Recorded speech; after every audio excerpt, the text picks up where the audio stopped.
Czy jesteś w stanie wyjść poza swoją bańkę narracyjną? Pełnia w Bliźniętach już 15 grudnia zaprasza nas właśnie do tego. Ja nazywam się Astroloiza i przygotowałam odczyt na nadchodzącą pełnię w Bliźniętach. A co nas czeka? Tak ogólnie. Pełnia w Bliźniętach będzie na 23 stopniu. Co naświetla, co widzimy, co wychodzi na jaw? Pełnie tak działają. Coś wychodzi na jaw, coś jest oświetlone. Mamy pełnię w momencie, kiedy mamy Słońce w opozycji do Księżyca. Naświetlamy coś, co było ukryte wcześniej. Nad czym pracowaliśmy przez ostatnie pół roku o Odonowie w danym znaku? To są pytania, na które warto sobie szukać odpowiedzi. Słońce, czyli nasza świadomość, jest w Strzelcu. Zaprasza nas do zastanowienia się nad tym, jaka jest nasza prawda.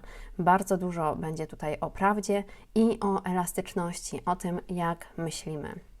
Dużo dzieje się w znakach zmiennych. Będziemy mieć podczas tej pełni dużo kwadratur również, ale takie podstawowe pytania to skąd bierzesz informacje, skąd czerpiesz wiedzę, skąd bierzesz informacje i jak wpływa to na kształtowanie Twojego światopoglądu.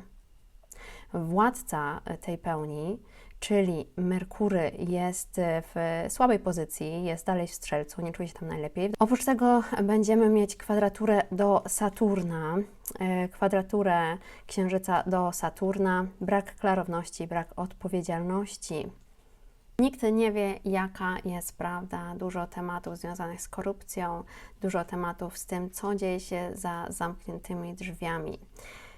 Oprócz tego mamy też kwadraturę do Neptuna. Dlaczego tak to jest przedstawione, a nie inaczej?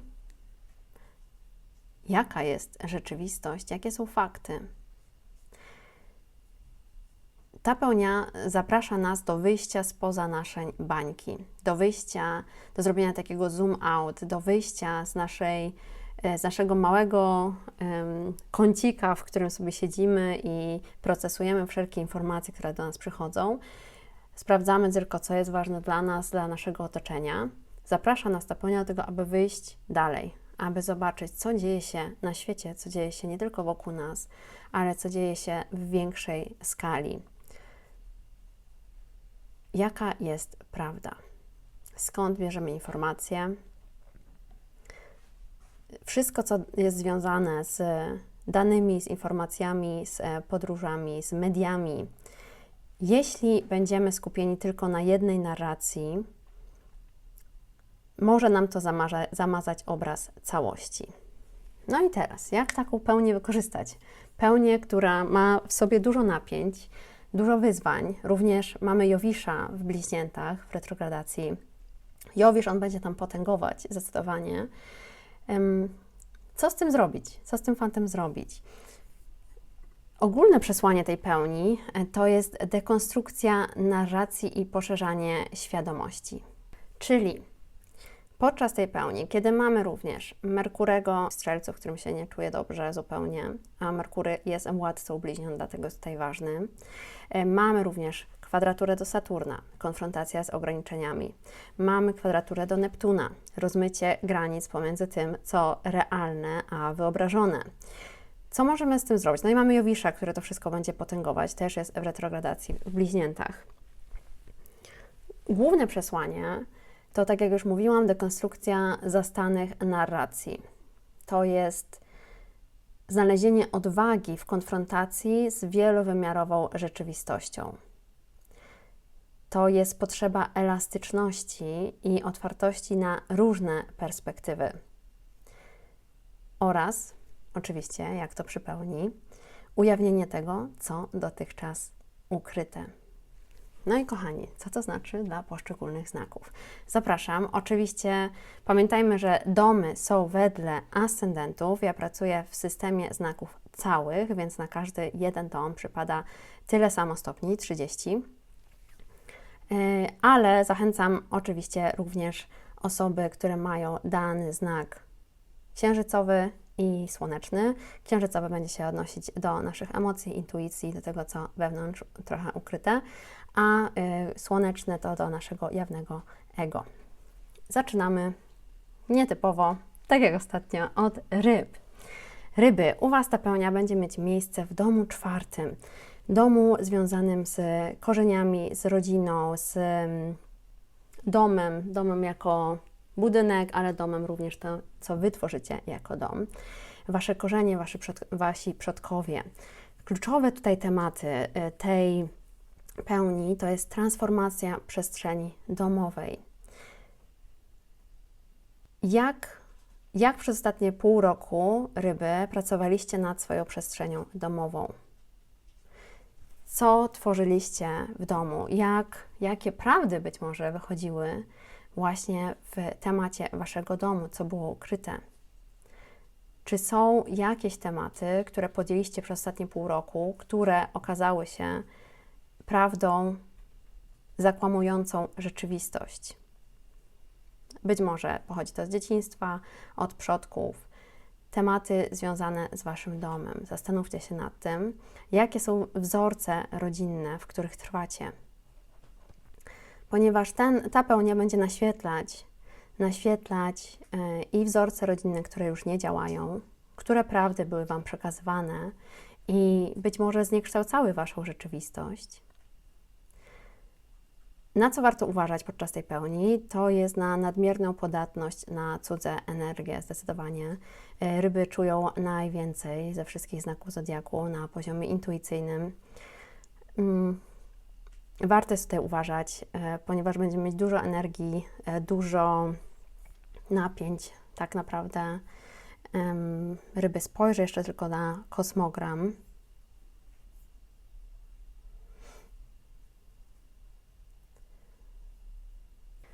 Jak odnajdujecie się też w waszej pracy? Jak jest to związane z tym, co zostało wam wpojone w domu? Jak powinna wyglądać kariera? Myślę, że warto tutaj jest wrócić i do tematu nowiu, który był ostatnio i przyjrzeć się temu, co chcieliście rozpocząć, czy odkryliście waszą prawdę, a co być może wynikało z jakichś wzorców rodzinnych, które były wam przekazywane. Ten Merkury mocno zachęca do tego, aby się zastanowić, co dla nas, co służy, co nie służy, jeśli chodzi o pracę, zdecydowanie.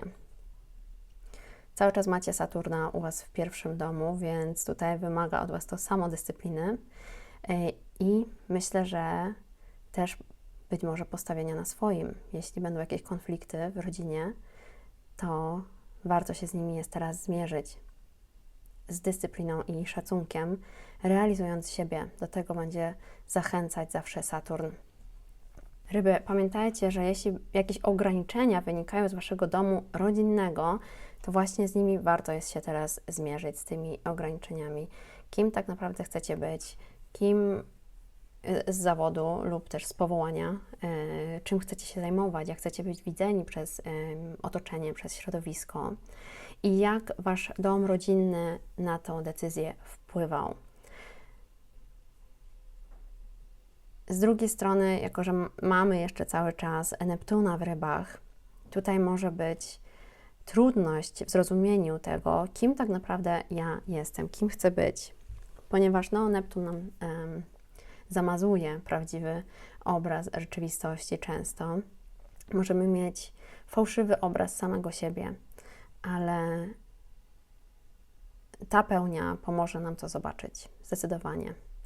Co tak naprawdę nam służy, co wynika z wzorców rodzinnych, z domu, wynosimy z domu, a czym powinniśmy się zająć, bo my tego chcemy. Ryby, do tego Was zachęcam i karty, sięgam po nie. Karta na pełnię. Pamiętajcie, że głównym tematem pełni jest Wasza prawda, Wasza narracja, jak ta narracja była kształtowana w Waszym domu rodzinnym, które schematy powielacie, z którymi warto się już być może pożegnać. Muszę przetasować. I teraz karta dla ryb. Oczywiście będę wyciągać karty z Tarota Zodiaku autorstwa Cecylii Latari z ilustracjami Anny Chavez. Podaję, zawsze mam o to pytania. I karta dla ryb. Paź mieczy.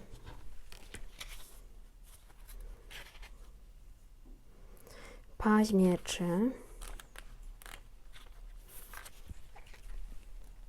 Powietrze i powietrze. Paź mieczy jest uosobieniem żywiołu powietrza. Jest to komunikacja, moc umysłu do przyswajania i przetwarzania informacji, zdolność do używania słów i niesienia wiadomości. Paź mieczy jest bardzo dobry w szybkiej komunikacji, przynosi ważny przekaz, niespodziewane wiadomości. Często przedstawiany na szczycie góry, jest on bardzo blisko nieba. Jego bliskość do żywiołu powietrza mówi nam, że myślenie jest jego naturalnym środowiskiem i że musi on uważać, żeby myśli go nie przytłoczyły, by uniknąć umysłowego wyczerpania. Jest on uczniem, badaczem, osobą z pasją na punkcie badań i umysłowych dociekań. Jedna z jego stóp opiera się o ziemię, jakby przypominając nam, żeby zachować równowagę, że umysł musi być zakorzeniony w rzeczywistości. Słowa klucze: myśl, szybkość, umysł, przybywająca wiadomość. To karta dla Was. Myślę, że piękne przesłanie, patrząc na to, ile mamy tutaj Merkurego, ile mamy właśnie o Merkurym. I to tyle dla Was, ryby. Powodzenia.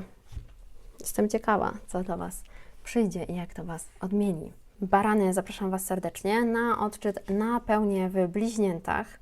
Co się tutaj będzie dziać podczas tej pełni w bliźniętach 15 grudnia? Czego możecie się spodziewać? Zachęcam oczywiście do przejrzenia początku, gdzie mówię, co oprócz tego dzieje się na niebie, ponieważ będziemy mieć Merkurego dalej w Strzelcu, mamy Jowisza w retrogradacji w bliźniętach, Merkur nie czuje się dobrze w Strzelcu, Jowisz nie czuje się dobrze w bliźniętach. Merkur jest ważny, ponieważ on jest władcą tutaj bliźniąt. Oprócz tego będziemy mieć również kwadraturę do Saturna w rybach i do Neptuna w rybach, no, taką nieścisłą, ale jednak będzie. Jak ten czas wykorzystać? Co zrobić z tą pełnią? U Was będzie mieć miejsce w domu trzecim, czyli domu komunikacji, rodzeństwa, najbliższego otoczenia. Więc kluczowe tematy, które będą dla Was tutaj na świeczniku, to są schematy komunikacyjne. Cała pełnia zachęca nas do tego, aby przyjrzeć się, w jakiej narracji ja żyję. W jakiej narracji ja żyję. Jaka jest moja bańka informacyjna, skąd czerpię wiedzę, skąd czerpię informacje, jak je później przetwarzam, jak je wykorzystuję, ale przede wszystkim skąd czerpię moje informacje i jak to wpływa na kształtowanie mojego światopoglądu. Szczególnie w przypadku, kiedy mamy pełnię w trzecim domu, pamiętajcie, pełnia zawsze naświetla, warto jest być tutaj otwartym na różne perspektywy, nie przywiązywać się do jednej narracji. I to może być trudne, ponieważ często nasz światopogląd jest tym elementem naszej rzeczywistości, który trzyma wszystko w kupie, który pozwala nam przejść z jednego dnia do kolejnego dnia bez załamania nerwowego, ponieważ żyjemy w jakiejś rzeczywistości, którą sobie wykreowaliśmy i w którą wierzymy. Tutaj szczególnie mając pełnię w trzecim domu komunikacji, warto jest przyjrzeć się swoim wzorcom komunikacyjnym, przyjrzeć się temu, jak się uczymy, czego się uczymy, skąd czerpiemy informacje, czy czerpiemy informacje tylko z tych źródeł, które są zgodne z naszym światopoglądem. No i jeśli nie, to warto jest zajrzeć do tych przeciwnych, nawet jeśli ma to nas trochę zagotować. Ale zdając sobie sprawę z tego, że jest tyle, ilu nas jest, tyle perspektyw będziemy mieć i to też jest ok. Każdy ma prawo do swojej perspektywy i warto jest być otwartym na różne perspektywy i na dialog również z drugą osobą. Ja muszę przyznać tak osobiście, to czego mi brakuje często w dyskursie, to jest podejście do rozmowy bez emocji, w oparciu tylko o argumenty i zachęcam do takich ćwiczeń. Myślę, że muszę sobie przypomnieć, jak się nazywała ta książka, ale jest taka książka Schopenhauera o dyskusji, gdzie mamy o sztuce prowadzenia sporów, ale jak się nazywała ta książka, nie przypomnę sobie teraz. W ramach ćwiczeń, ja pamiętam na studiach miałam takie ćwiczenia, kiedy musieliśmy używać właśnie w oparciu o Schopenhauera względem tego, jak można tworzyć argumenty. Dostawaliśmy losowo punkt widzenia, z którego rozpoczynaliśmy dyskusję i dyskutowaliśmy między sobą, broniąc jakiejś wizji świata lub rzeczywistości, która często nie zgadzała się z naszą osobistą wizją, ale takie było ćwiczenie i miało to pokazać nam, w jaki sposób można ze sobą dyskutować bez tak naprawdę wchodzenia, zagłębiania się emocjonalnie w oparciu o logikę. Myślę, że jest to ciekawe ćwiczenie, szczególnie podczas tej pełni, jeśli coś do Was przyjdzie. Dyskusje może być trochę napięciowo, powiem tak, może być napięciowo, szczególnie jeśli chodzi też o Wasz światopogląd, no bo podczas tej pełni będziemy mieć opozycję do Słońca, które jest w 9. domu teraz, czyli jest u Was w domu dalszych podróży, ale też filozofii, światopoglądu, religii, tego, w co wierzycie. Więc pytanie, które sobie warto jest zadać przede wszystkim, to jaka jest moja narracja i skąd ona się wzięła. Może tutaj być opozycja w Was samych, opór. Warto uważać jest na impulsywność w wypowiedziach podczas tej pełni zdecydowanie. I myślę, że szczególnie jeśli to dotyczy Waszego bliższego otoczenia, Waszego rodzeństwa, to być otwartym na dialog, na rozmowę, na wysłuchanie drugiej osoby i niekoniecznie walczenie o to, czy moja prawda jest najważniejsza. Do tego Was zachęcam. Pamiętajcie, że pełnia to jest kulminacja już pracy, jaką wkładaliśmy przez ostatnie pół roku w daną sferę życia. Może to być też podsumowanie, jeśli na przykład chcieliście uzyskać prawo jazdy, to może być okres, kiedy podsumowujecie jazdy, czy zdajecie egzamin, czy też coś związanego z kursami, takimi krótszymi kursami doszkalającymi, może to być też kurs językowy, więc to jest czas podsumowania Waszej pracy przez ostatnie pół roku i zwróćcie uwagę na to, co do Was przyjdzie, jak się komunikujecie z innymi, z otoczeniem, czy zawsze musicie stawiać na swoim. No, jest to trudne pytanie dla osób rządzonych przez Marsa, tym bardziej, że Mars jest teraz w ognistym lwie. I karta dla Was. Karta dla Was to jest 5 mieczy.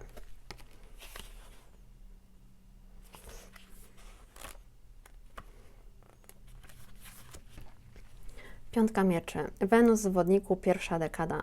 W piątce mieczy napotykamy na pierwszą dekadę Wodnika, znaku stałego, charakteryzującego się nonkonformizmem, ideałami oraz zdolnością do rzucania wyzwania ograniczeniem powszechnych przekonań.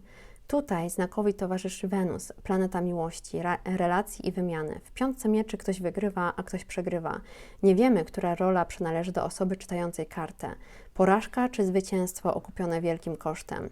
To zdaje się być pytanie, które Wodnik zadaje całemu społeczeństwu poprzez swoje nonkonformistyczne działania. Jest to karta przejścia zawierająca echo gwiazdy, karty wielkich arkanów połączonej ze znakiem Wodnika. Jeśli ponosimy porażkę, nie możemy stracić wiary i nadziei na lepszy świat. Słowa klucze: zwycięstwo i porażka, wyzwanie, zerwanie konwenansów, kryzys, podtrzymanie nadziei. Wiecie co, jak teraz czytałam opis tej karty Barany, to przypomniało mi się, dzisiaj rozmawiając razem z moim mężem, robiłam takie krótkie podsumowanie sztuki wojny. Rozmawialiśmy o Chinach jako państwie, które się rozwija i chciałabym Wam polecić właśnie przeczytanie sztuki wojny, ponieważ uczy nas, jak czasem bez walki możemy wygrywać, jeśli na tym Wam zależy i jak możemy też strategicznie podchodzić do konfliktów. To oczywiście jest w oparciu o konflikty militarne, ale wiadomo, że można używać to do całego spektrum naszych potrzeb. Polecam Wam Barany i zobaczymy, jak ta pełnia będzie dla Was wyglądać. Udanych dyskusji. Byki, witam Was serdecznie. Co czeka Was na pełnię w Bliźniętach, która będzie mieć miejsce już 15 grudnia? U Was ta pełnia wypada w domu drugim, domu wartości, domu finansów, domu zasobów, domu tego, co posiadamy, również naszych talentów. Kluczowy temat, przewodni, taki leitmotiv tej pełni dla Was, to jest Przewartościowanie systemów ekonomicznych. Co jest dla Was istotne, co jest dla Was nieistotne, co ma dla Was wartość. I tutaj ważne będzie elastyczne podejście do pieniędzy i do zasobów. Byki. Ryzykiem podczas tej pełni jest przywiązanie do starych modeli finansowych. Z drugiej strony warto jest zadać sobie pytanie, czy to, w jaki sposób zarządzam moimi pieniędzmi, moimi zasobami, jest zgodne z duchem czasu. I nie mówię tutaj o tym, że wchodzi w jakieś kryptowaluty od razu, bo to wiadomo, każdy musi sam sobie zastanowić się nad tym, jak chce iść razem z duchem czasu, ale pytanie tutaj jest,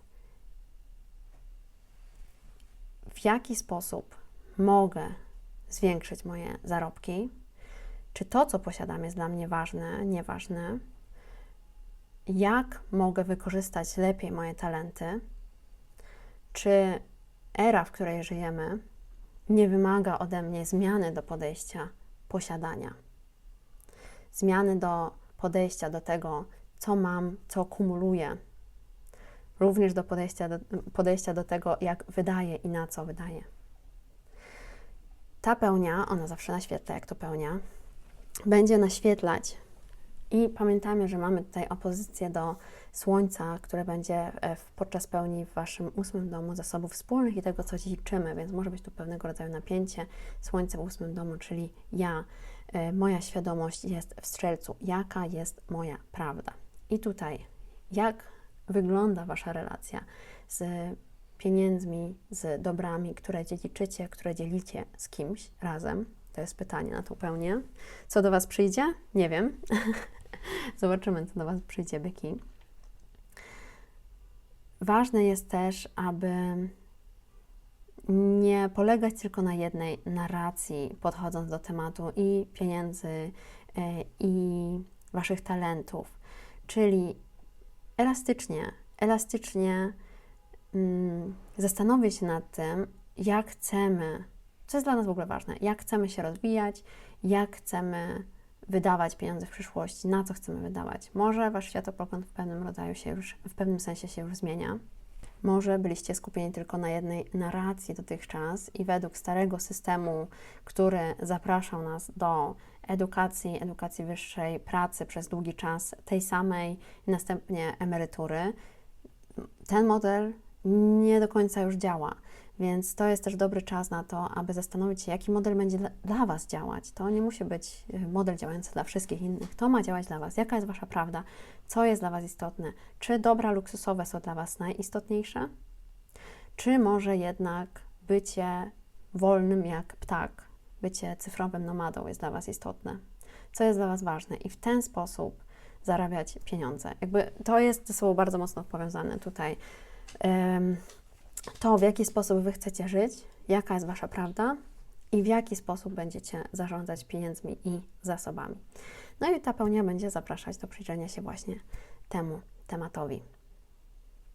Uwaga na przywiązanie do starych modeli finansowych, które być może nie będą już Wam służyć lub nie są zgodne z Waszą wizją rzeczywistości, Waszą wizją świata, Waszą wizją Waszego życia. I teraz również warto jest przyjrzeć się tematowi Waszych zasobów, pieniędzy, talentów poprzez pryzmat tego, co dzieje się na świecie. Co dzieje się nie tylko wokół nas. Mam swoje jakieś gniazdko, może to jest wielki dom, a nie gniazdko, ale powiedzmy gniazdko. Mam swój wygodny dom, który urządzam tak, jak mi się podoba. Jest mi w nim dobrze, jest mi w nim ciepło, wygodnie. Mam swoje ulubione przedmioty, które dają mi radość, które być może nie są praktyczne, co znając niektóre byki, wiem, że często przedmioty, które mają w domu, niekoniecznie są praktyczne, ale mają wyglądać ładnie, związane są z jakimiś wspomnieniami i mają przynosić radość. Również na estetycznym polu.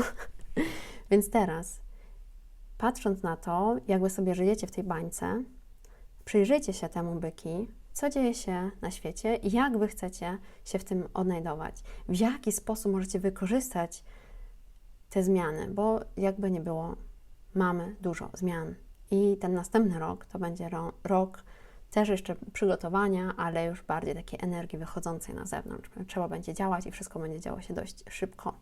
Więc teraz, jak Wy chcecie wejść w to, jak chcecie wykorzystać swoje talenty, to jest, myślę, że ta pełnia może Wam naświecić, może Wam dać kilka pomysłów, mogą do Was te pomysły przyjść, lub przez pół roku ostatnio pracowaliście nad tym i teraz możecie podsumować, ok, co zadziałało, co nie zadziałało, co jest zgodne z tym, co chcę robić, jak chcę to robić. Pamiętajcie, jest to związane mocno z informacjami, z Waszą narracją, z podróżami, z mediami.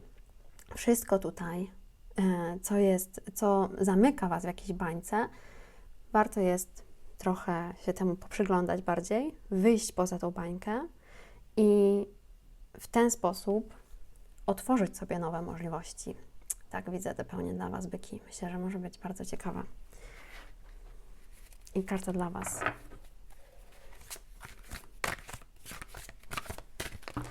Karta dla byków. Byki, pamiętajcie, że jeśli do Was przyjdzie dużo pomysłów podczas tej pełni, to musi być zgodne z Waszą prawdą, jakby z tym, jak Wy widzicie świat, jak chcecie żyć. Ale warto sobie najpierw zadać pytanie, dlaczego żyję w takim systemie, dlaczego tak podchodzę do finansów, tak podchodzę do pieniędzy, a nie inaczej. Dlaczego w taki sposób, a nie inny wydaję pieniądze, co jest dla mnie istotne. Przyjrzyjcie temu, zastanowić i być może przyjdą do Was nowe sposoby, które są zupełnie odmienne od tego, co do tej pory robiliście. Wypadła mi karta, więc będzie to rycerz mieczy dla Was. Rycerz mieczy dla byka.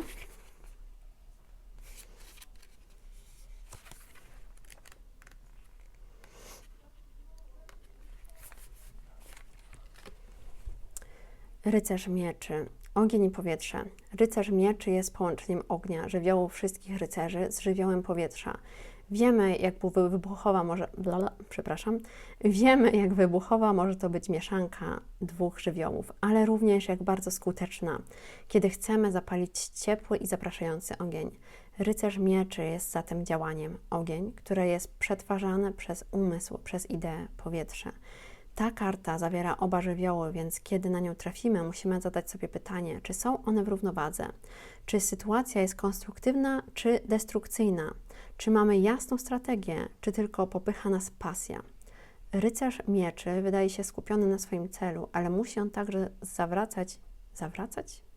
Nie wiem, kto pisał tą książeczkę, zwracać uwagę na swoje otoczenie, pamiętając, jak ważne jest połączenie tych dwóch aspektów. Słowa klucze: bystrość umysłu, inteligencja, myśliciel. Powodzenia, byki. I zapraszam bliźnięta. Bliźnięta, witam Was serdecznie w czytaniu na Waszą pełnię. Pełnię w bliźniętach 15 grudnia. Zawsze pełnia, jak ma miejsce w pierwszym domu siebie, domu własnej tożsamości. Jest to pełnia pełna emocji, pełna refleksji, pełna wglądów w głąb siebie. Tutaj kluczowy temat to przede wszystkim jest transformacja wizerunku, komunikacji. Być może jest to przewartościowanie siebie również. Uwaga na ryzyko, jakim jest chaos informacyjny, jakim może być rozproszenie. Bliźnięta, ta pełnia, tak jak już mówiłam na początku filmu, do którego Was zapraszam,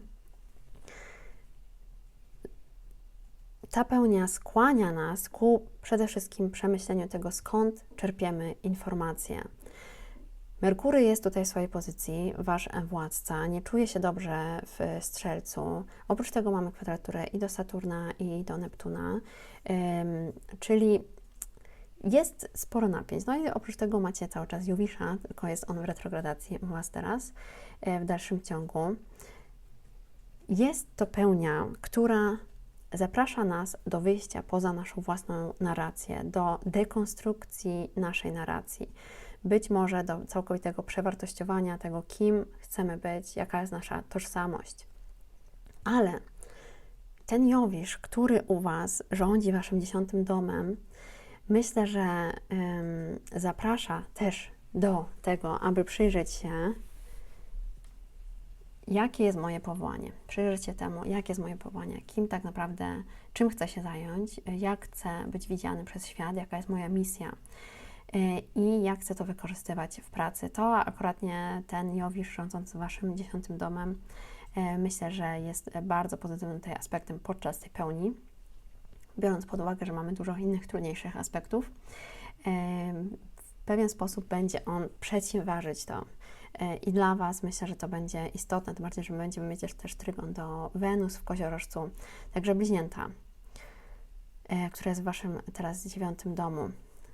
Światopogląd może Wam się już zmieniać i będzie się zmieniać przez następne 20 lat. Podejście do duchowości, do religii, do podróży, do tego, jak w ogóle konstruujecie swój świat. Ta pełnia zaprasza nas przede wszystkim do Was, bliźnięta, do przyjrzenia się temu, kim jestem, czy znam siebie, czy mam odwagę być sobą. Jest ona w opozycji, oczywiście jak to pełnia, do Słońca, do ja, mojego ja w domu, relacji. Przyjrzeć się temu, czy nie czuję pewnego rodzaju ograniczeń wynikających z relacji, w których jestem. Czy mogę być sobą, mogę wyrażać siebie.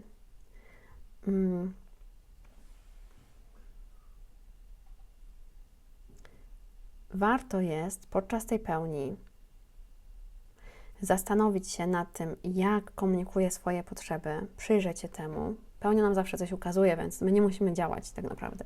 To nam się ukazuje, jak realizuję swoje potrzeby w relacjach z innymi ludźmi, w związku, jak mówię o tym, co jest dla mnie ważne, co jest dla mnie istotne, czy mówię, dzielę się tym, co dla mnie stanowi prawdę, co dla mnie jest istotne na świecie, skąd czerpię te informacje, jak kształtuje się mój światopogląd, czy się nim wymieniam i jak to wpływa na mnie, na to, jak ja tworzę siebie jako osobę, na moją tożsamość.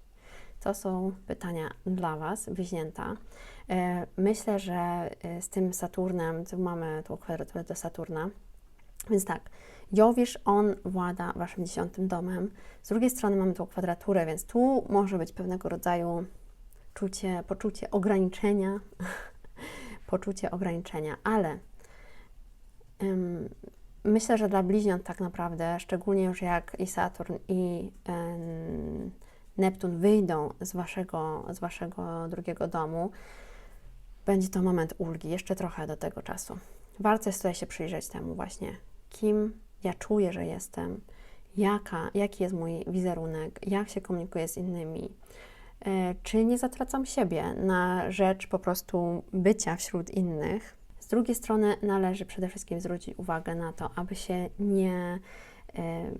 nie popłynąć wraz z chaosem informacyjnym i szanować swoją energię, po prostu nie dawać się rozproszyć, nie pozwalać na rozproszenie swojej energii, ponieważ jest tyle sposobów na to, aby ją zgubić, ją zatracić, a ta energia jest tak naprawdę Wasza i to, jak Wy ją wykorzystacie, powinno iść zgodnie z tym, kim Wy chcecie być, jak chcecie tworzyć siebie. Bliźnięta. No, myślę, że ta pełnia może Wam ukazać tak naprawdę, kim jesteście. Ja wiem, że to brzmi tak jakoś bardzo górnolotnie, ale wiadomo, że mamy różny obraz siebie. Czasem może on być trochę zamglony. Podczas tej pełni warto jest przyjrzeć się temu, w jaki sposób się pokazuje innym, w jaki sposób chce być widziany, widziana, w jaki sposób się komunikuje, czy nie czuje ograniczeń związanych z drugą osobą w relacji. To nie musi być relacja partnerska, to może być relacja 1 na 1 biznesowa. Czy nie czuję ograniczeń lub nie do końca wiem, na czym stoję, jeśli chodzi o moją karierę. Z drugiej strony pamiętajcie, że ten Jowisz, on będzie tutaj, on włada waszym domem kariery. Tam też mamy kwadraturę do Saturna, ale myślę, że to będzie akurat nie, jeśli chodzi o karierę, że będzie u Was coraz lepiej, o status społeczny. Przyjrzyjcie się temu, wejdźcie w głąb siebie. Skąd wzięliście taki pomysł na siebie, bliźnięta, jaki macie? I karta dla Was to jest Rydwan. Nie miałam jeszcze tej karty. Zobaczymy. Pierwszy raz mamy Rydwan. Rydwan, rak. Żeby lepiej zrozumieć relację między znakiem raka a kartą numer 7, Rydwanem musimy zacząć od faktu, że rak jest znakiem kardynalnym, a zatem zawiera moc rozpoczęcia czegoś. Dokładniej, rak jest inicjatorem wszystkiego, co dotyczy świata intuicji, relacji i emocji. Wszyscy, którzy przynależą do tego znaku, są zwykle wrażliwi i emocjonalni. Podobnie karta Rydwanu jest kartą początków i wielkiego ruchu związanego z determinacją i ambicją. Rydwan jest ciągnięty przez 2 konie, które mogą symbolizować siły, które nami poruszają. Tylko poprzez połączenie intuicji z racjonalnością możemy osiągnąć nasz cel. Siła napędowa raka, jego emocjonalna woda, użyźni i wzbogaci podróż, której musimy dokonać. Słowa klucze: emocje, skupienie, ruch, ambicja, sukces. Powodzenia, bliźnięta. Raki, witam Was serdecznie w odczycie na pełnię Księżyca, która będzie mieć miejsce 15 grudnia w Bliźniętach. U Was ta pełnia wypada w domu 12. Dom 12, czyli podświadomość, sekrety, to jest dom ukrytych wrogów, to jest dom tego wszystkiego, czego nie widzimy, bo jak sobie wyobrazimy ten dom, to byłby tak tutaj z tyłu, za naszą głową, więc my tego już nie widzimy. To jest nasza podświadomość, to wszystko, co do nas przychodzi w snach również. Przede wszystkim raki. Dla Was wszystkie nowe pełnie, one są istotne, ponieważ Księżyc jest Waszym władcą, więc zawsze jako Wasz władca będzie po prostu istotne to, gdzie on właśnie tranzytuje. I szczególnie przy nowiach, pełniach i zaćmieniach będzie to dla Was istotne. Jak wykorzystać pełnię podczas tego okresu? 3 dni przed, 3 dni po. Przede wszystkim praca z nieuświadomionymi lękami. Będzie to moment ujawnienia Waszych ukrytych emocji, szczególnie jeśli związane jest to z natłokiem informacji, które macie, z natłokiem informacji, które do Was przychodzi. Być może jesteście na tyle zafiksowani w jakiejś jednej perspektywie narracji, że staje się to zbyt przytłaczające. Może to też nie być zgodne z Waszym światopoglądem, z Waszą wizją świata. Dlatego warto jest tutaj trochę wyjść poza to. Polecałabym, szczególnie podczas tej pełni, taki detoks od elektroniki. Myślę, że może być dla Was na plus. Nie sprawdzać również wiadomości lub sprawdzać raz dziennie. Nie żyć w jakimś strachu, który jest powodowany natłokiem informacji. Jeśli oczywiście nie macie tego problemu, to warto jest po prostu wejść w głąb siebie podczas tej pełni. Pełnia zawsze nam naświetla, więc tutaj będą wychodzić sprawy związane z Waszą codzienną rutyną, z Waszym zdrowiem fizycznym, psychicznym. To, co być może wcześniej trochę ukrywaliście, tak wiecie, butem, to uciskaliście, że to nie jest ten moment, aby sobie z tym poradzić. Teraz ta pełnia może Wam naświetlić, że o nie, tutaj jest jakiś temat, który wymaga podjęcia działań i zmierzenia się z nim. Nie bójcie się, raki, oczywiście tutaj jakby cała ta pełnia, temat przewodni to jest dekonstrukcja naszej narracji, naszej rzeczywistości. I główne pytanie, jakie warto sobie zadać, to jest skąd ja mam taką wizję rzeczywistości, skąd ja czerpię moje informacje, jak one wpływają na kształtowanie się mnie. No i jako, że u Was jest to ten dom 12, warto jest zajrzeć w siebie poprzez czy medytację, modlitwę, spotkania, może nie spotkania, ale pracę taką terapeutyczną, pracę z cieniem, wszystko to, co jest ukryte. Jeśli kiedykolwiek próbowaliście hipnozy, to myślę, że to też jest dobry moment na to, żeby spróbować raz jeszcze. Jeśli nie próbowaliście, to warto się temu przyjrzeć. Myślę, że pełnia może być takim mocnym momentem na bardziej wymagające praktyki, ponieważ wiadomo, pełnia jest też bardziej emocjonalna, ale posłuchajcie swojej intuicji, co będziecie czuć, że jest dla Was dobre.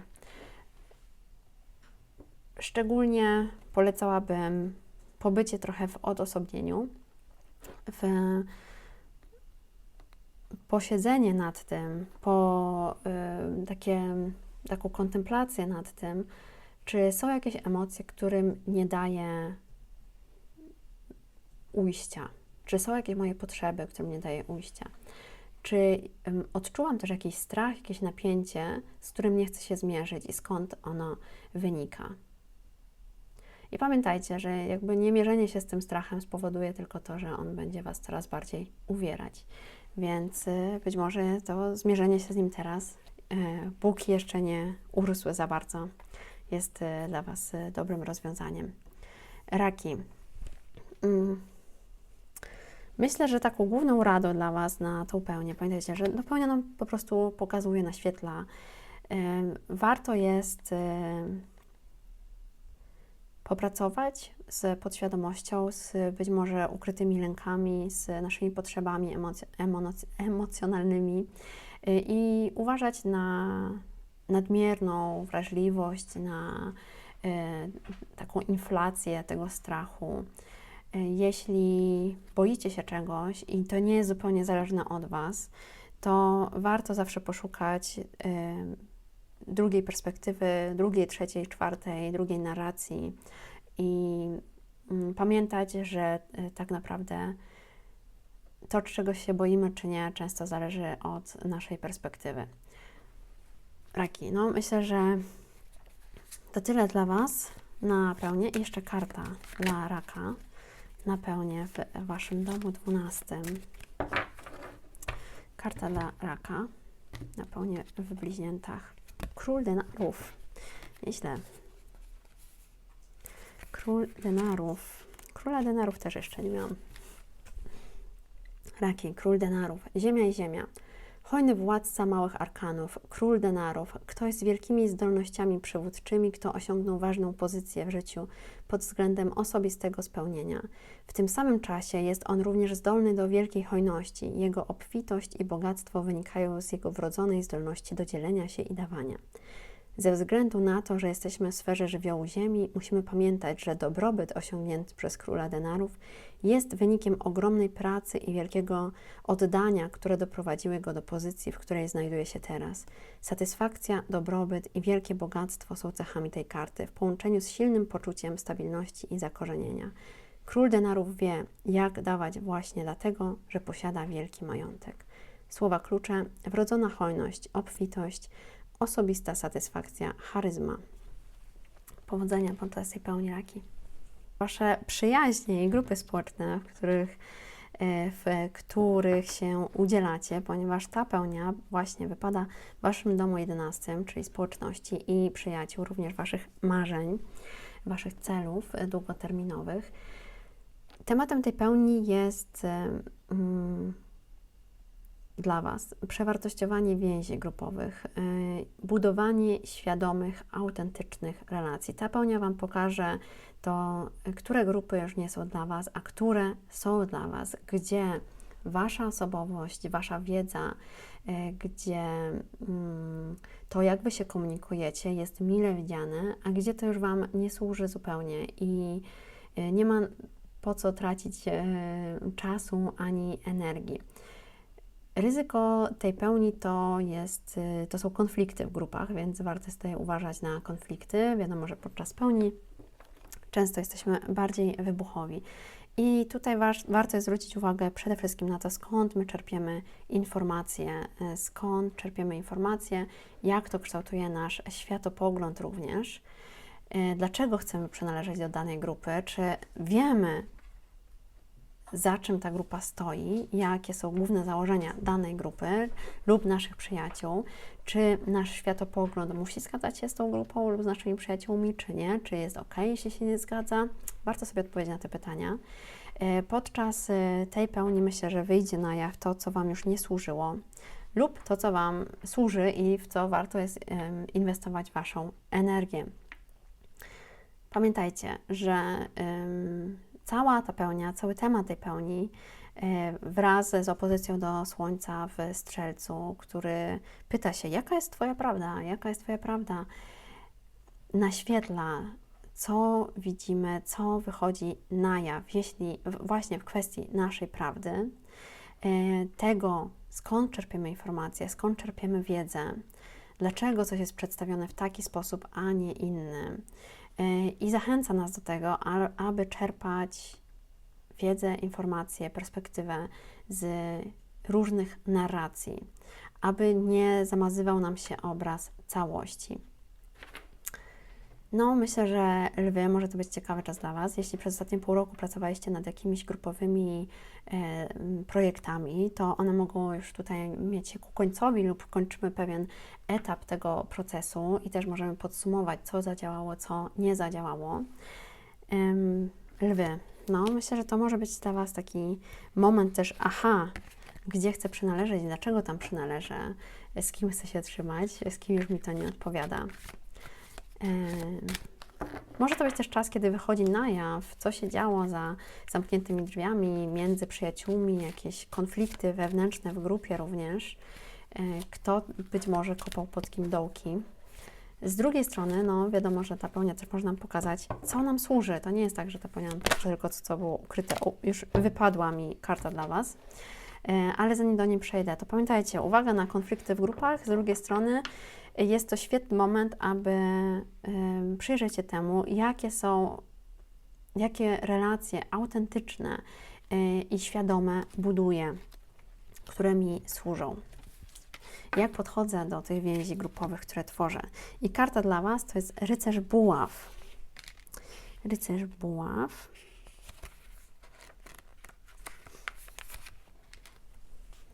Rycerz buław, ogień i ogień. Podczas gdy paź buław wizualizuje ideę, rycerz buław nie może się doczekać, by za nią podążyć.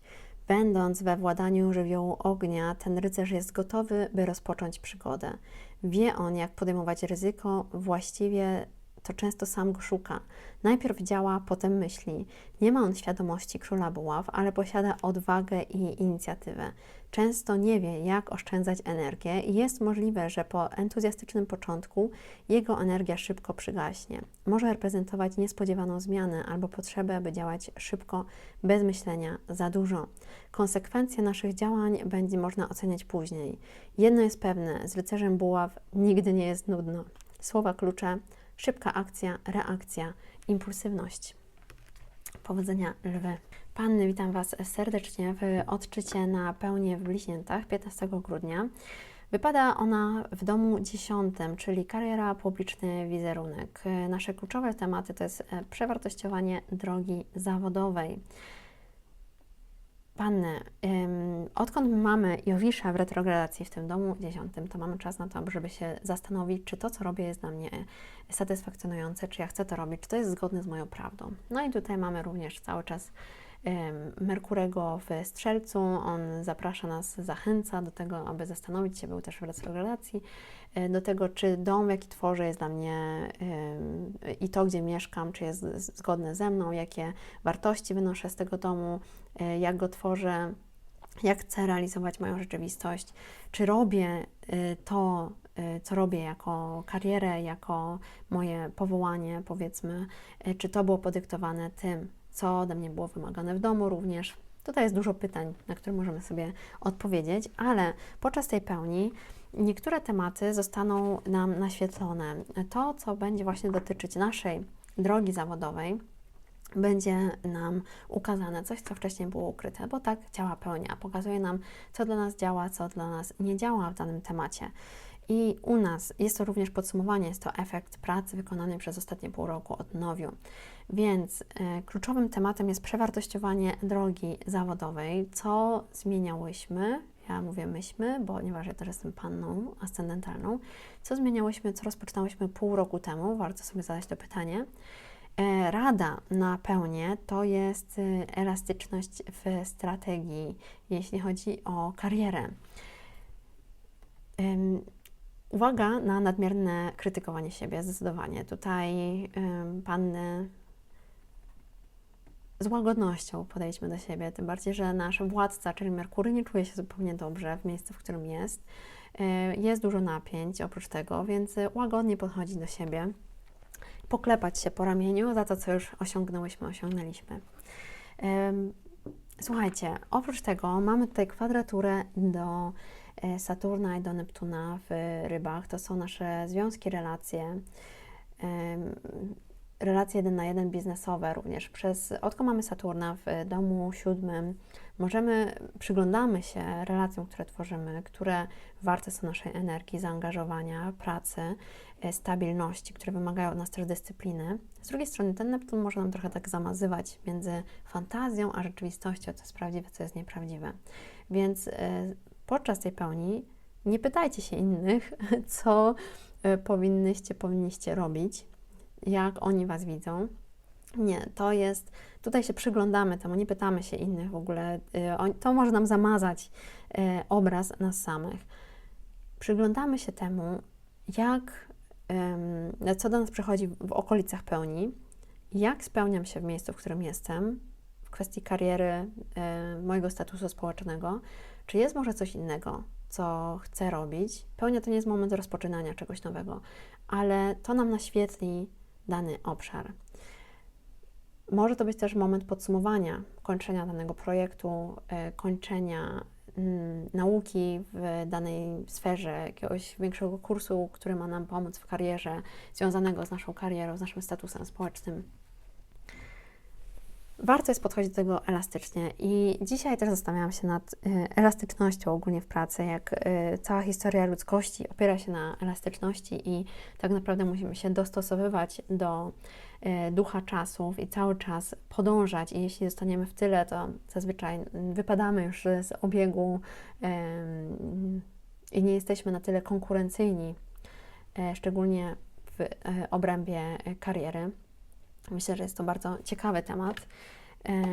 Oczywiście natknęły mnie do tego chińskie dramy, które ostatnio oglądam i jak obserwuję, jak rzeczywiście handel wyglądał 2000 lat temu i jak zaczęło się to później zmieniać i oczywiście jak od 10 lat handel online przejmuje prowadzenie. To nie są żadne statystyki potwierdzone, więc nie bierzcie mnie tutaj.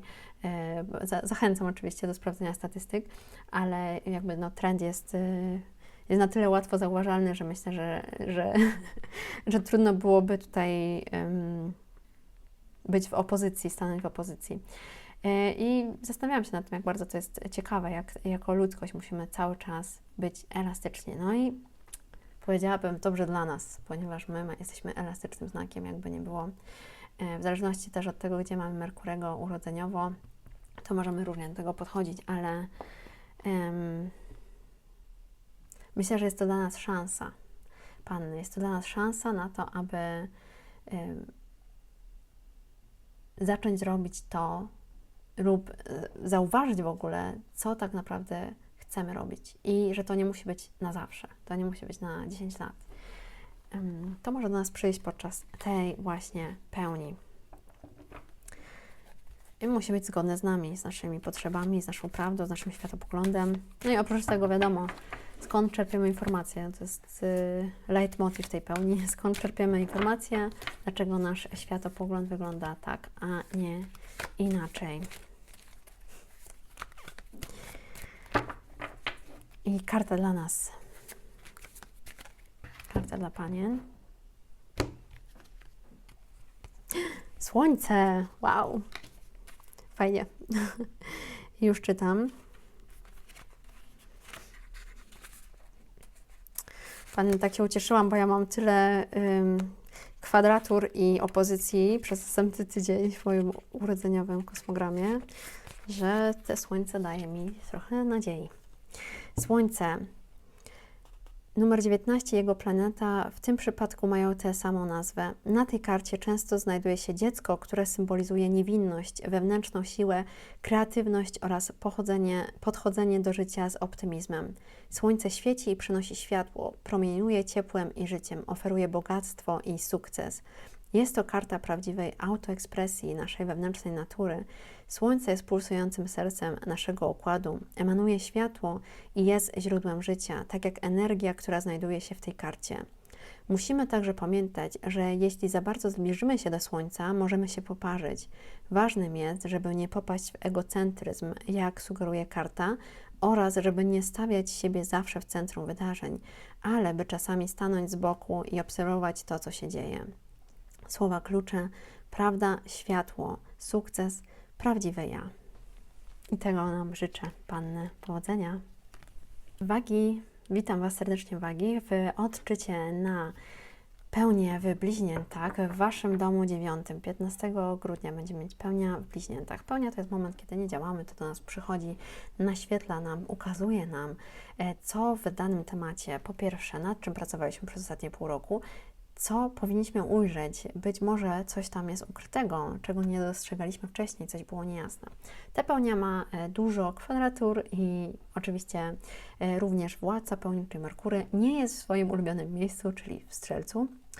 Nie czuje się dobrze w Strzelcu zupełnie. No i tutaj mamy oprócz tego Jowisza dalej w retrogradacji bardzo blisko Księżyca. U Was ta pełnia wypada w domu 9.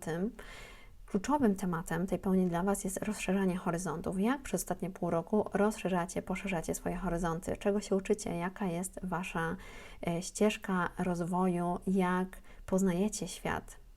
Jak poznajecie filozofię? Jak zmienia się Wasz światopogląd? I tutaj pierwsze pytanie: skąd czerpię informacje? Drugie pytanie: jak te informacje na mnie wpływają? Jak kształtują mój światopogląd? Trzecie pytanie: czy czerpię również informacje ze źródeł, które nie są zgodne z moim światopoglądem, a wręcz stanowią opozycję do tego, w jaki świat wierzę? Podczas tej pełni może do Was przyjść kwestionowanie Waszych dotychczasowych przekonań.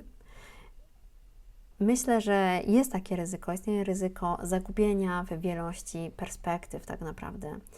Ale Wagi, nawet jeśli zagubicie się w wielości tych perspektyw, dobrze jest wrócić do siebie i mieć świadomość, że niezależnie od perspektywy, od światopoglądu, który tworzę, w którym żyję, tej narracji, w którym tworzę, w której żyję, ja jestem sobą i mogę wybrać, w jakim świecie chcę żyć, w jakiej rzeczywistości chcę żyć, jaką narrację wybieram do tworzenia swojego życia. Wagi, no myślę, że to może być dla Was bardzo taka ciekawa pełnia, ale może Wam też ukazać wiele i pomóc zrozumieć, jak podchodzicie do życia, jak podchodzicie do Waszej drogi, do Waszej przygody, jaką jest życie. I może to być też moment, kiedy Wy kończycie edukację wyższą, kończycie przygodę z religią na przykład, lub też planowaliście dalsze podróże. Nie polecałabym chyba planować podczas tej pełni dalekich podróży, bardziej przyglądać się temu, co do Was przychodzi. Oczywiście, jeśli przyjdzie do Was jakaś propozycja, to super, ale ze względu tutaj na kwadratury,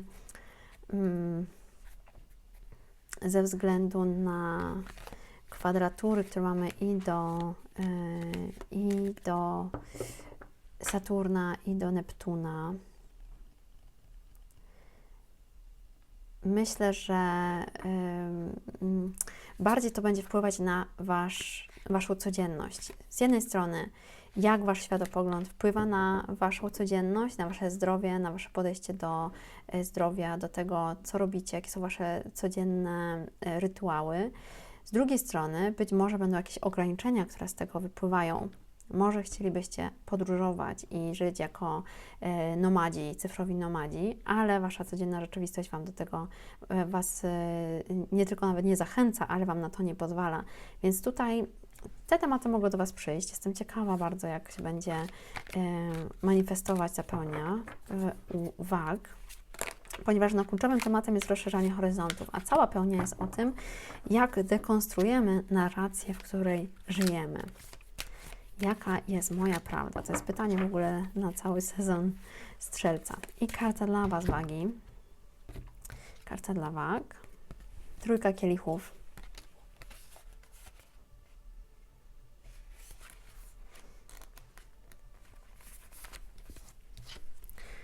Trójka kielichów. Merkury w Raku, druga dekada.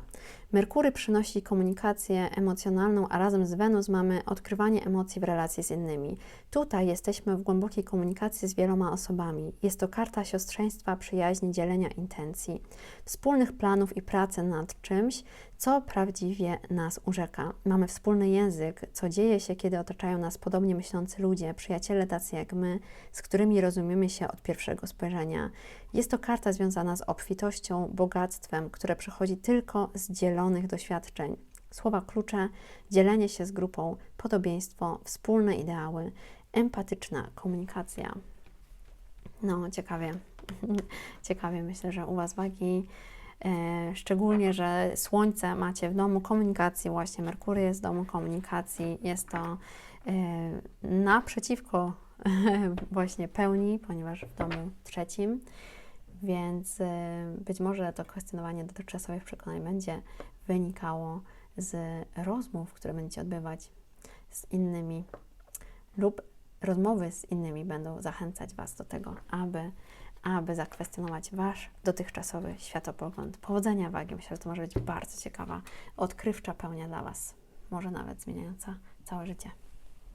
Skorpiony, witam Was w odczycie na pełnię, która będzie mieć miejsce już 15 grudnia w Waszym domu 8, w bliźniętach, w Waszym domu 8, domu transformacji, głębokich emocji, intymności, domu wszelkiego rodzaju tabu. Tutaj kluczowe tematy to jest ujawnianie ukrytych mechanizmów, to jest konfrontacja z głębokimi prawdami, z głębokim strachem, lękiem, tematami tabu. Ryzyko, jakie istnieje podczas tej pełni, to może być przytłoczenie mroczniejszymi aspektami rzeczywistości. I myślę, że podczas tej pełni, wiadomo, nie działamy, my się przyglądamy. Podczas tej pełni to do Was będzie przychodzić na poziomie emocjonalnym przede wszystkim. Skorpiony jako znak wodny, Wy będziecie to czuć. Warto jest spędzić czas samemu ze sobą, pochylić się nad tym, co mnie uwiera, czego się boję, co mnie ubiera, jakie są prawdy, które były mi przekazywane, które w jakiś sposób skonstruowały narrację i moją rzeczywistość, ten świat, w którym żyję. Czy jest on zgodny z tą rzeczywistością, w której chcę żyć? Skąd czerpię dane informacje? Skąd czerpię dane prawdy? To są pytania niełatwe i dla Was, Skorpiony, do zmierzenia się, szczególnie jeśli chodzi o tematy związane właśnie z tematami tabu, z transformacją, z finansami wspólnymi, z wszelkiego rodzaju głębokimi, trochę ukrytymi tematami. To wszystko, czego nie chcemy mieć widoczne, czym nie chcemy się dzielić z innymi. Czy jest coś, co było ukryte i teraz będzie wychodzić na jaw podczas tej pełni? Przyjrzyjcie się temu. Finanse wspólne, dziedziczenie, tajemnice w rodzinie, tajemnice z partnerem, partnerką. Podczas tej pełni one będą wychodzić na jaw. Również pewnego rodzaju ukryte mechanizmy w Waszym działaniu. Warto sobie zadać pytanie, jaka jest moja prawda, jaką rzeczywistość chcę tworzyć. Być może ona najpierw musi zostać całkowicie zburzona, ta rzeczywistość, abym mogła postawić mój świat na tym, zbudować mój świat wedle mojej wizji. Cały sezon Strzelca jest o tym, jaka jest moja prawda, w co wierzę. I warto sobie tutaj na te pytania odpowiedzieć. I mieć odwagę, Skorpiony. No. Jesteście władani według tradycyjnej astrologii przez Marsa.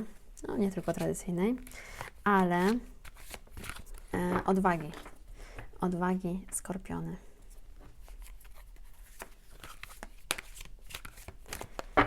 Karta dla Was, karta dla Skorpiona. Na pełnię to jest trójka buław.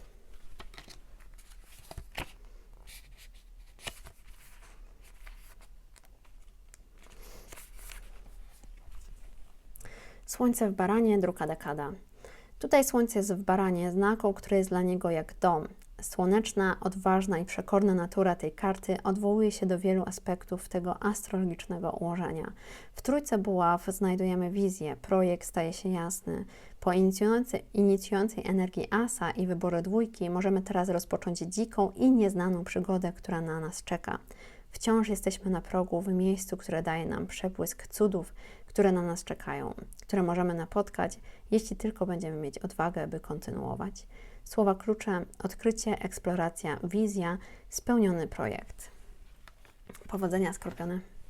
Strzelce, witam Was serdecznie w czytaniu na pełnię, która będzie mieć miejsce 15 grudnia w Bliźniętach, czyli w Waszym domu 7, domu relacji, domu małżeństwa, domu relacji 1 na 1 również biznesowych. No i słuchajcie, ta pełnia przede wszystkim dotyczy relacji partnerstwa, tych relacji, które mamy z innymi 1 na 1. Jest to moment, kiedy my się przyglądamy temu, co do nas przychodzi i u Was może to w pewnym aspekcie być przewartościowanie relacji, tego, jak Wy tworzycie relacje. Jaka rada jest na tą pełnię? To jest autentyczność w kontaktach. Mieliśmy szansę podczas retrogradacji Merkurego, aby przyjrzeć się temu, co Wy, Strzelce, mieliście u siebie retrogradację Merkurego, aby przyjrzeć się temu, kim jestem, kim chcę być, jak wyrażam siebie, czy moja tożsamość, to jak widzę siebie, jest tym, czy to jest zgodne z moją prawdą, czy jest tym, kim ja naprawdę chcę być, jak chcę, żeby inni mnie widzieli również. I tutaj, czy jest jakaś opozycja z Waszym domem 7, czy tutaj Wasz partner, partnerka stawiają jakiś opór, czy nie aprobują tej wizji Was samych, czy w jakiś sposób tłamszą Waszą autentyczność. Z drugiej strony też, czy Wy nie przytłaczacie tej drugiej strony. No tutaj mamy cały czas opozycję pomiędzy Słońcem u Was w Strzelcu, a mamy Księżyc w Bliźniętach, więc mamy Słońce, ja, ego, Księżyc, intuicja, emocje, to co ukryte. Co daje mi emocjonalne bezpieczeństwo w relacji? Myślę, że to też jest ważne. Czy relacje, które tworzę, są autentyczne, czy są zgodne z moją wizją świata, ale bez narzucania tej drugiej osobie, czy jesteśmy na tyle elastyczni w tej relacji, możemy rozmawiać otwarcie, mimo że mamy odrębne poglądy, czy jeśli to nie jest relacja, w której ja czuję, że mogę być sobą, czy chcę takiej relacji być, podczas tej pełni to do Was będzie przychodzić. Oczywiście też jeśli przez ostatnie pół roku pracujecie nad relacjami, to myślę, że tutaj to może być kulminacja tej pracy, albo zakończenie pewnego etapu, aby przejść dalej, albo zakończenie pewnego etapu, aby zrobić miejsce na coś nowego. Warto jest uważać na konflikty wynikające z braku elastyczności, czyli otworzyć się na tą drugą stronę, otworzyć się na kompromisy, po prostu otworzyć, zrozumieć, postarać się zrozumieć tę drugą stronę w relacji i romantycznej, i w relacjach biznesowych, i też w relacjach 1 na 1, jakie mamy z innymi ludźmi. Będąc sobą, ale w otwarciu, zrozumieniu, w empatii do tej drugiej strony. No i pamiętajcie, że cała pełnia ogólnie i sezon Strzelca jest o tym, jaka jest nasza prawda, i myślę, że podczas tej pełni może do Was też przyjść, jakie relacje dla Was działają, jakie dla Was nie działają, które są dla Was zdrowe, które są dla Was niezdrowe. Być może mimo tego, że ta prawda będzie bolesna, nie wszystkie będą dla Was dobrymi relacjami. Z drugiej strony, jeśli to będą te relacje, które są dla Was zdrowe i dobre, to też zobaczycie to podczas tej pełni i to będą autentyczne relacje, to będą takie kontakty, które tworzycie, takie związki, które tworzycie z innymi ludźmi, które będą zgadzać się z Waszą wizją Was samych, z Waszą tożsamością. Nie musicie przed nikim udawać, nie musicie przed nikim ukrywać tego, jacy jesteście, i ta druga strona też będzie to oddawać. Jakby wiadomo, no, jaki jest sens bycia w fałszywej relacji? Nie wiem. Pytanie retoryczne. Ale może do Was przyjść podczas tej pełni, jeśli coś w tych relacjach się nie zgadzało, i też to, co się zgadza. Myślę, że może to być dobry czas na przyjrzenie się Waszym relacjom, jakie wartości wyznajecie w relacjach, co jest dla Was najważniejsze w relacji z drugim człowiekiem. I karta dla Was, strzelce. As denarów.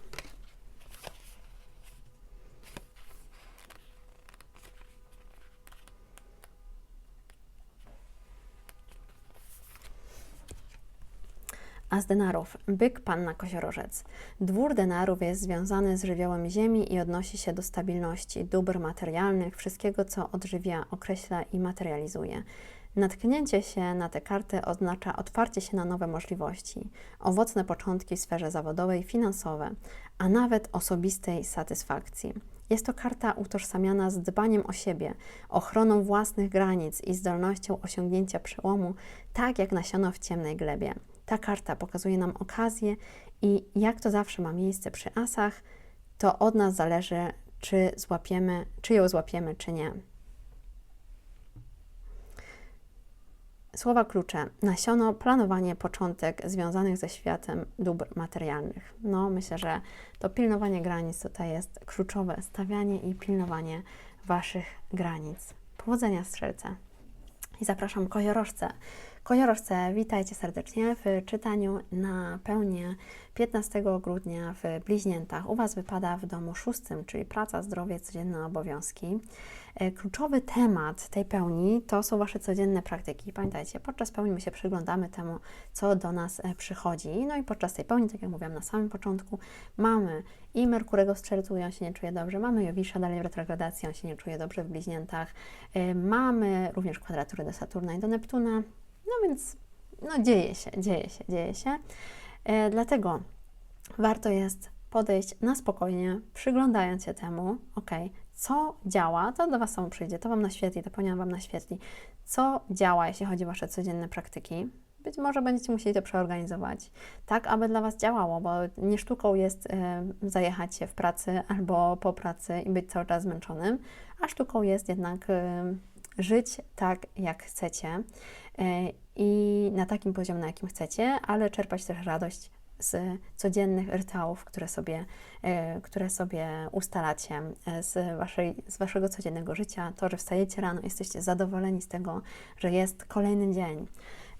Jest kolejny dzień i macie jeszcze jeden dzień, gdzie możecie realizować siebie. I tak codziennie. Więc tak, przede wszystkim, jaka jest rada dla Was, koziorożce, na pełnię?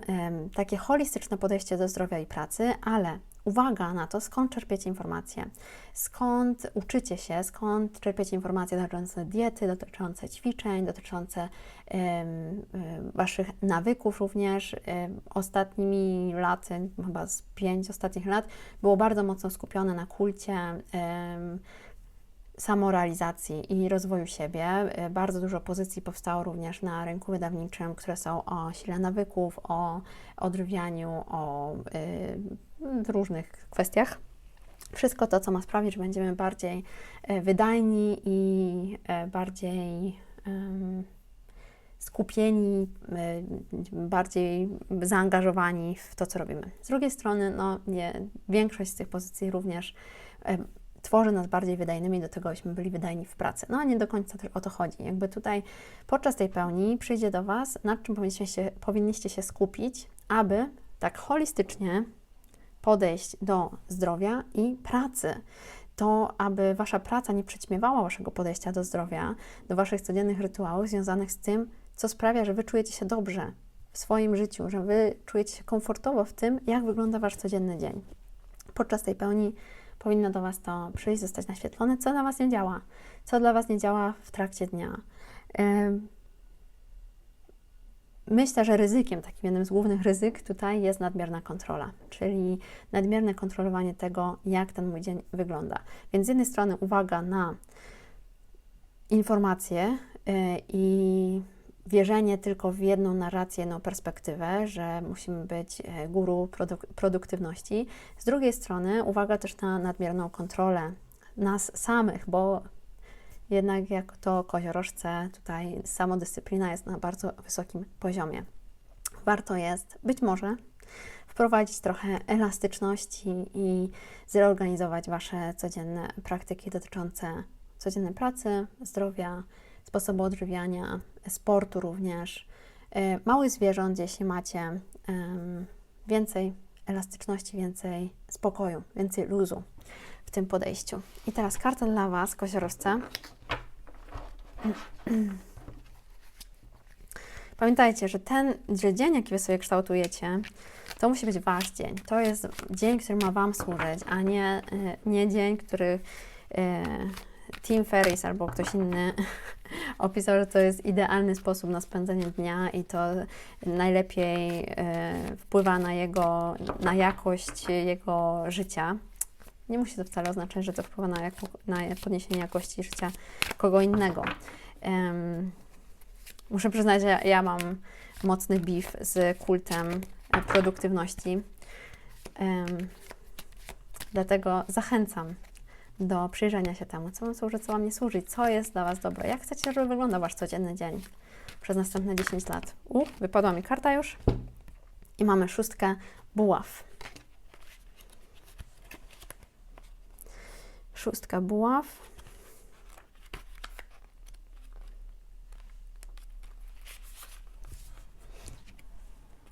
Szóstka buław, Jowisz we Lwie, druga dekada. Po trudności karty numer 5, szóstka buław zawiera pełną samoekspresję, optymizm, radość i kreatywny rozwój są doświadczeniami, które łączy Jowisz w znaku lwa. Wygraliśmy naszą bitwę, wracamy do domu. Na karcie ma miejsce osobiste świętowanie, które niesie za sobą kolejną radę. Uważaj, by nie spoczywać zbytnio na laurach. Tę chwilę powinno się świętować i w pełni się nią delektować, wraz jednak ze zrozumieniem, że może się ona zmienić. Jest to uczciwie odniesione zwycięstwo, w pełnym rozumieniu ze lwem i nie kosztem innych. Oprócz tego Jowisz przynosi szczęście i pewny sukces. Słowa klucze: zwycięstwo, osobista duma, uczciwość, świętowanie sukcesu. I sukcesów Wam życzę. Pamiętajcie, że pełnia to jest też podsumowanie tego, co robiliście przez ostatnie pół roku.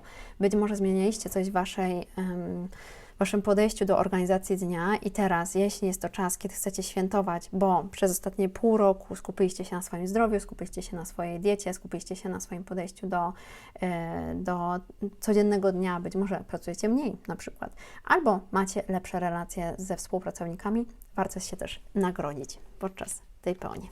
Powodzenia, koziorożce. I zapraszam wodniki. Wodniki, witam Was serdecznie w czytaniu na pełnię w Bliźniętach 15 grudnia. U Was ta pełnia wypada w domu 5, w domu kreatywności i dzieci, przyjemności, romansów. Kluczowym tematem tej pełni dla Was jest tak naprawdę przewartościowanie Waszej ekspresji twórczej. Ta pełnia będzie Was do tego zachęcać. Co jest dla Was ważne, co jest dla Was prawdą, dlaczego tworzycie w taki, a nie inny sposób, czy uwalniacie swój kreatywny potencjał, czy wykorzystujecie go w pełni. Myślę, że podczas tej pełni takim głównym ryzykiem jest intelektualizowanie Waszych emocji. Pełnia to jest zawsze dużo emocji, tam się trochę dzieje. Mamy też Jowisza w Bliźniętach cały czas, on jest w retrogradacji, więc to jest moment dla Was na przemyślenie tego, jak chcecie się wyrażać. Również nie tylko twórczo, ale też w podejściu do romansu, w podejściu do dzieci. Jak chcecie tworzyć te relacje, jak chcecie czerpać przyjemność z życia, więc zamiast myśleć tylko o tym, działać. Zamiast myśleć, działać. No i teraz warto się zastanowić, co przez ostatnie pół roku tworzyliście, jakie działania tworzyliście, co próbowaliście zmienić w Waszym podejściu do kreatywności, do romansów, do dzieci również, do być może założenia własnej działalności, ponieważ jest to też dom przedsiębiorstwa. Wodniki, myślę, że to może być bardzo ciekawa dla Was pełnia. Podczas pełni my nie tworzymy niczego nowego, tylko się przyglądamy temu, co do nas przychodzi. I tutaj Wy możecie też zobaczyć, co u Was działa.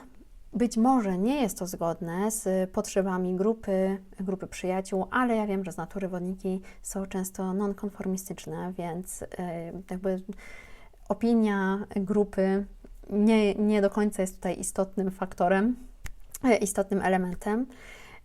Warto jest podczas tej pełni przyjrzeć się Waszej twórczości, Waszej ekspresji, czy wyrażacie siebie, czy dajecie upust swoim emocjom, czy dajecie upust temu, w jaki sposób chcecie się wyrażać, jak chcecie się dzielić, czy zachowujecie swoją autentyczność, czy w jaki sposób próbujecie się dopasować do otoczenia, też warto na to zwrócić uwagę.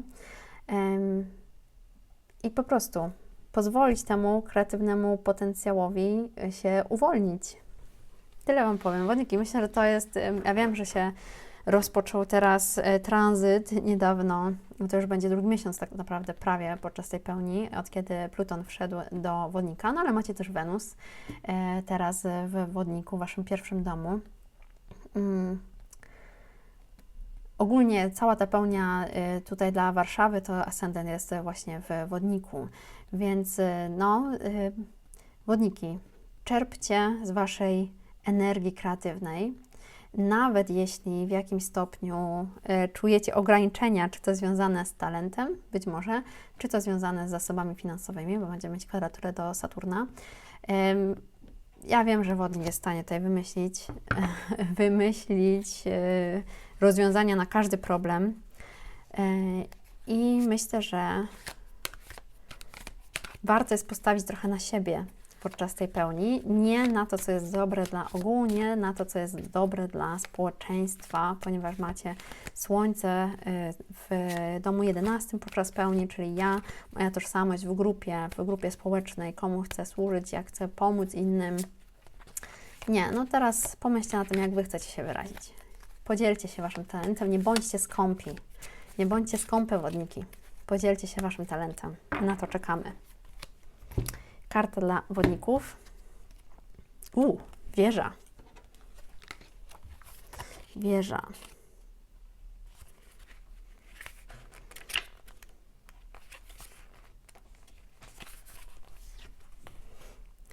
Wieża.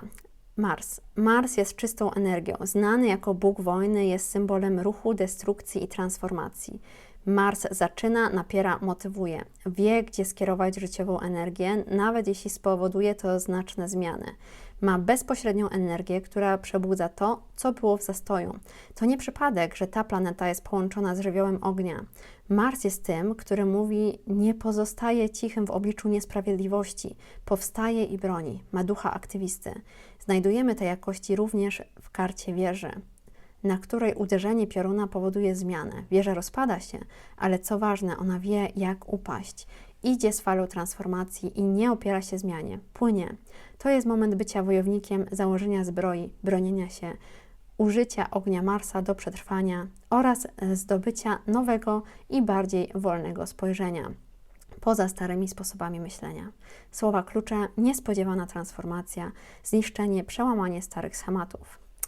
No, muszę przyznać, Wodniki, to brzmi trochę jak karta na Wasz cały cykl Plutona przez pierwszy dom. Powodzenia!